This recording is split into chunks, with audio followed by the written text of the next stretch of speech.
Donald Trump set to speak with a key American ally, Israeli Prime Minister Benjamin Netanyahu.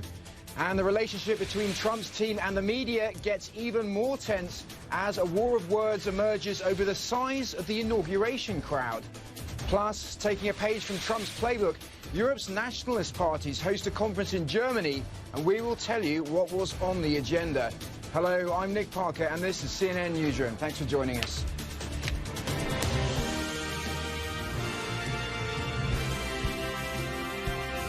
Straight now to our top story. US President Donald Trump's first days in office will include a view of the global political landscape thanks to a flurry of meetings with world leaders. Later this hour, Mr. Trump will speak on the phone with Israeli Prime Minister Benjamin Netanyahu. The Prime Minister says that they will discuss the Israeli-Palestinian situation, Syria, and the Iran nuclear deal, which both leaders oppose. On Friday, he'll meet with British Prime Minister Theresa May in Washington. Topping her agenda will be trade between the US and a post-Brexit UK. Vital issue this for her, and the importance of NATO. And that will be followed by a January 31st meeting with Mexican President Enrique Peña Nieto. It is no surprise, of course, that trade, immigration and security will top that meeting's agenda.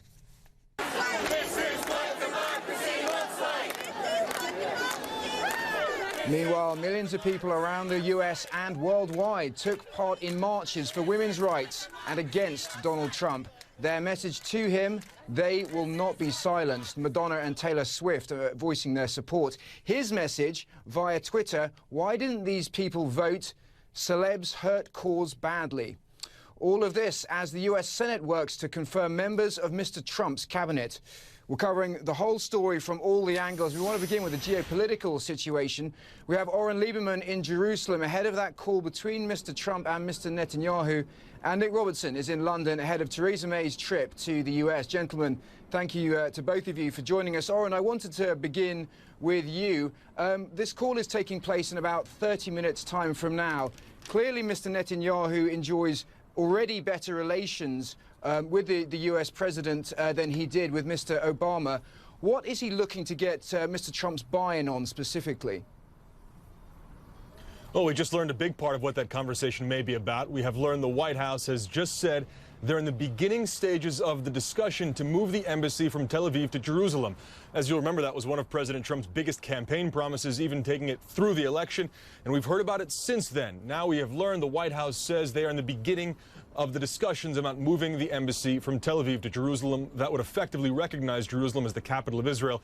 That's something Netanyahu has called for, as has many of his colleagues and many other Israeli politicians. So that will be a great first step for Netanyahu in the first days of President Trump in office. What else will they discuss? They'll talk about the Israeli-Palestinian issue, how to advance that, or in what direction that will go in, as well as Israel's concerns about what's happening across the frontier in Syria with a growing Russian presence and a newly re-strengthened Syrian President Bashar al-Assad. And then they'll talk about relations between the two. As you pointed out, those are already, as we're seeing, improving very dramatically in the first days of President Trump in office. Nick? Certainly a highly significant move, as you say, that development over the embassy there. And one other issue I wanted to discuss with you is the issue of settlements. We saw hundreds of new settlements announced to be built today. How significant is this at this particular time? Well, this was done at the city level, at the level of Jerusalem. Remember, Israel considers Jerusalem its capital, so building in Jerusalem, west, east, it doesn't matter to Jerusalem or to Israel. For that, it's just building in the country's capital. Now, they said this was on hold until now. It was frozen for months, if not years, because of Prime Minister Benjamin Netanyahu worried about what President Obama would have done. That fear evidently gone. It's an indication of what direction this may go in. Now, what about outside of Jerusalem? That, at this point, remains to be seen. Some ministers, right-wing ministers that is, are calling on Israel to immediately annex parts of the West Bank. That pressure is now on Netanyahu. What direction will he go? He's being very cautious here. He's a cautious politician. He wants to know more about Trump's Israel policy, his Middle East policy, before he pushes in any direction there. So far, he hasn't given any indications about what exactly he might do with settlements. He has repeatedly said there is no more pro-settlement government than the current government. So we certainly expect more announcements like the one we saw today, not only in Jerusalem, but also in the settlement blocks and perhaps even outside the established settlement blocks. What will we see? We'll learn in the next few days. and the next few weeks as Netanyahu learns more about how he'll work with Trump. Indeed. At this stage, I wanted to bring in Nick Robertson, who's standing by for us in London. Nick, this is, of course, Mr. Trump's first face-to-face meeting with a world leader since he was inaugurated. Is this seen as a coup for Theresa May's government, and do we know what brought it about? Absolutely, this is something of a coup for them. I mean, this sets Theresa May's place on the world stage. She's been looking to reaffirm, excuse me, to the British people that she can have a strong relationship with President Donald Trump, that she can forge strong trade deals with the United States as Britain pulls out of the European Union. It's not just a message for the British people, though, to say, look, we might lose off with trade with Europe, but we can make it up with the United States. What she wants, remembering that she's going to trigger this Article 50 within a couple of months, by the end of March, she said, to begin that exit from the European Union, she's going to have to, or her negotiators at least, are going to have to go face down 27 European Union nations in those negotiations. Part of what she has said is no deal is better than a bad deal. If she feels she's got something in her back pocket from Donald Trump, that will make her feel stronger going into those talks. But right now, she says she is very much looking forward to getting into the room with Donald Trump. And yes, I'm going to be at the end of the week, and I should be meeting him on Friday and talking to him on Friday. And there'll be many issues for us to talk about, because obviously the special relationship between the UK and the US has been strong for many years. We'll have opportunity to talk about our possible future trading relationship, but also some of the world challenges that we all face, issues like defeating terrorism, the conflict in Syria. So she's talking here about the special relationship, and of course a lot of people are drawing parallels. President Ronald Reagan and Margaret Thatcher, President Donald Trump and Theresa May. Can she have that similar relationship? They had a chemistry. They saw eye to eye on many issues, not on everything. So can Theresa May really build and make this a strong relationship? That's really important to her. CNN international diplomatic editor Nick Robertson in London and Oren Lieberman live for us in Jerusalem. Thank you to you both. Now, on Saturday, Mr. Trump visited the CIA. He assured the intelligence community that they have his full support and spent much of his speech criticizing the media.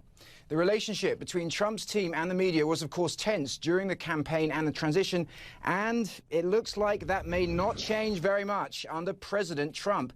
Case in point, White House Press Secretary Sean Spicer accused the media of underreporting the crowd size for the inauguration. Well, you can be the judge for yourselves. On the right is the Trump inauguration. Just minutes after he was sworn in, you can see the vacant areas of the National Mall showing the white protective cover you see there on your screens. Compare that to the Obama inauguration in 2009, and you can see that the mall is clearly full of people. Despite that, Spicer insists that Trump's crowd was bigger. This was the largest audience to ever witness an inauguration, period, both in person and around the globe. Even the New York Times printed a photograph showing that a misrepresentation of the crowd in the original tweet in their paper, which showed the full extent of the support, depth, and crowd and intensity that existed. These attempts to lessen the enthusiasm of the inauguration are shameful and wrong. The president is committed to unifying our country, and that was the focus of his inaugural address. This kind of dishonesty in the media, the challenging that bringing about our nation together is making it more difficult. There's been a lot of talk in the media about the responsibility to hold Donald Trump accountable. And I'm here to tell you that it goes two ways. We're going to hold the press accountable as well. The American people deserve better, and as long as he serves as the messenger for this incredible movement, he will take his message directly to the American people, where his focus will always be.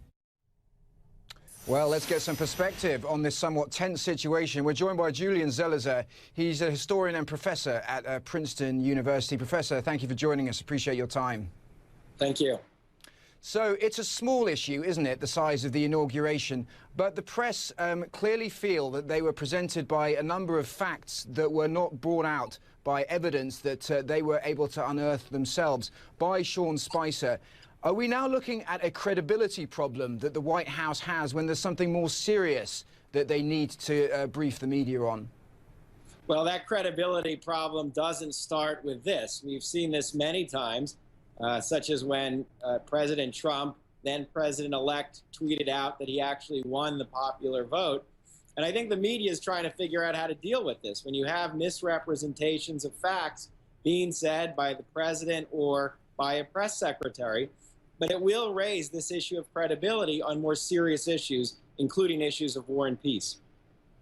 Indeed. I want to play you a soundbite from the senior Trump advisor, Kellyanne Conway, that she made some comments just a few hours ago on this very issue of Sean Spicer. Take a listen. It undermines the credibility of the entire White House press office on day one. Don't be so overly dramatic about it, Chuck. You're saying it's a falsehood, and they're giving Sean Spicer, our press secretary, gave alternative facts to that. But the point remains. Wait a minute. Alternative facts? Alternative facts, 4 of the 5 facts he uttered. The one thing he got right was Zeke Miller. 4 of the 5 facts he uttered were just not true. Look, alternative facts are not facts. They're falsehoods. And needless to say, hashtag alternative facts is now the top trending item on Twitter right now. Another thing that she alluded to there in that exchange was that they would take some new steps and reevaluate their relationship with the media if this continued hostility exists. What else can they do?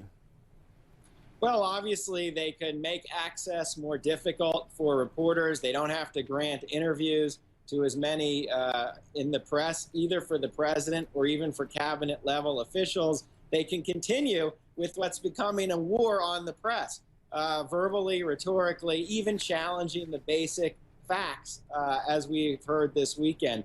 And I should add, there's another element of this. These kinds of Trump scandals tend to distract attention from something else. They always happen when there's another news story on the table. And I think it's not a coincidence that this comes right after massive marches here in Washington and all over the country to protest what this administration stands for. And as a historian, have we seen relations between the presidency and the press reach this level of tension before, perhaps going back to the 1960s and 70s under President Nixon? And what can be done to kind of forge some kind of rapprochement between them, do you think, at this stage? Is there an optimal bundle of concessions that each side could make? Well, there's always hostility toward the press. Richard Nixon and his administration in the early 70s detested the press and didn't trust them. And some of the press were on his famous enemies list. And this has continued through many administrations. George W. Bush made some negative comments about a New York Times reporter caught on a hot mic. What is there to do? Just report and tough reporting. Ultimately, you have to create the pressure, journalists do, on the administration that they won't feel comfortable simply ignoring or pushing them off. They'd rather interact. They'd rather have constructive rather than destructive relations. And how do you see the next few months going forward? I think you're going to have a lot more of this. It's going to take a lot of time. This administration is intent on continuing with this story that emerged in the campaign, that the press is rigged, that the press is biased, and that part of the anti-establishment mentality of President Trump is to separate himself from what he calls the mainstream media. Professor Julian Zelizer, historian and professor at Princeton University. We thank you for joining us. Thank you. Well, former CIA Director John Brennan, just out of office, slammed Mr. Trump's speech at the CIA. Brennan's former Deputy Chief of Staff released this statement. Former CIA Director Brennan is deeply saddened and angered at Donald Trump's despicable display of self-aggrandizement in front of the CIA's Memorial Wall of Agency Heroes. Brennan says that Trump should be ashamed of himself. Well, as Mr. Trump tries to mend things with the intelligence community, his national security team is still not fully in place. A source close to the transition says that the Trump team has been slow to interact with the Obama administration Security Council. It's not clear at this stage whether security briefs written for the new team have even been read. The New York Times reports a delay in key staff appointments and security clearances are to blame for the problems. The Senate has not confirmed Mike Pompeo, and that's President Trump's pick to head the CIA. Now, the Russian president is expected to call U.S. President Trump sometime this week. The Kremlin says that Vladimir Putin and Mr. Trump certainly have a lot to discuss, and Russia's Prime Minister is downplaying the notion at this stage that sanctions could soon be lifted. Here's Clarissa Ward. There's a lot of anticipation now as to when this phone call will take place between President Putin and President Trump. The Kremlin spokesperson has indicated it could take place anytime in the coming days, that President Putin will likely call President Trump to congratulate him. And then the question becomes, what will the two world leaders be discussing? Well, one issue of potential cooperation that President Trump has suggested in the past is that the two world leaders could work together on trying to deal with the problem of terrorism and of ISIS specifically. But there are certainly some major sticking points between the U.S. and Russia, some really thorny issues. I'm thinking specifically of Russian aggression in Ukraine and also in Syria. And of course, for the Russian part, there's a lot of resentment about U.S. sanctions against Russia, which have certainly hobbled the Russian economy. And actually today, we heard from the Russian Prime Minister, Dmitry Medvedev, who said, don't expect those sanctions to be rolled back anytime soon. He went on to say that Russia cannot rely on the emergence of a new world leader to fulfill that kind of a promise. And I do think you're hearing that tone of caution being echoed in the Kremlin's response as well to the election of President Donald Trump. We heard Dmitry Peskov, the Kremlin spokesperson, say, yes, President Trump and President Putin will meet, but it will likely be in the coming months and not the coming weeks. So there is obviously a degree of cautious optimism, but I would say with the emphasis on cautious. Clarissa Ward, CNN, Moscow. Well, Russia is one of the key players in the Syrian conflict that are heading to Kazakhstan for a new round of peace talks, which start on Monday. Kazakhstan's foreign ministry says delegates from Russia, Turkey, Iran and the Syrian opposition have already arrived in the country's capital. The U.S. State Department says it is not sending a delegation because of the demands of the presidential transition. But the U.S. ambassador to Kazakhstan will be there as an observer. And coming up next on CNN Newsroom, a race against time to find survivors of a hotel hit by an avalanche. The urgent rescue effort underway in central Italy 4 days after the disaster. And Donald Trump's presidency in the U.S. is energizing some far-right politicians in Europe.